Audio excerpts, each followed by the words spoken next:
In today's video, I'm going to teach you how to use Protonmail anonymously. Protonmail already protects your message content with strong encryption, but if your goal is anonymity, you also need to separate your identity from the way you connect, register, and manage the account.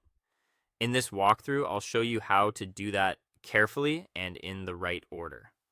First, set up an anonymous browser environment. Avoid signing up with your everyday browser because normal browsers store cookies, saved sessions, and other identifying data that can connect this new account to your usual online activity. Instead, download and open Tor browser from the official Tor project website. Tor routes your internet traffic through multiple relays, which helps hide your real IP address from the mail service. Once Tor browser is running, go directly to Proton's official Onion site rather than the regular website. Using the Hidden Onion service adds another layer of privacy and helps reduce the risk of network monitoring or traffic correlation. This is the safer path for creating the account if anonymity is your priority. When you begin signup, choose the free plan so you don't have to attach billing information or payment details. For your username, use something random that has no connection to your real name, age, birthday, or usernames you've used anywhere else online. Then create a strong, unique master passphrase. Make it long and difficult to guess and don't reuse one from any other account.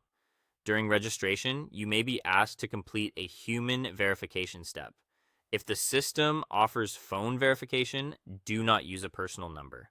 Choose a CAPTCHA instead whenever possible. If CAPTCHA is not available and email verification is required, use a temporary burner email created over Tor strictly for receiving that verification code. The key idea is to avoid linking the new account to anything personally identifiable. As setup continues, you may be asked for a display name and a recovery method. Use a generic display name that reveals nothing about you. For account recovery, skip the backup email or phone number fields if possible. Adding a personal recovery method can connect the anonymous account back to your real identity. Instead, download the offline recovery phrase and store it securely, ideally on an encrypted USB drive kept somewhere safe. Finally, maintain good anonymity habits over time. Only access this account through Tor, not through a mobile app or a standard browser. Keep email subject lines vague since subject headers are not end-to-end encrypted. Put sensitive details only inside the body of the message. And if you ever upgrade the account, use anonymous payment methods that do not expose your identity. Follow these practices consistently, and your Proton Mail setup will remain much more private and anonymous over time.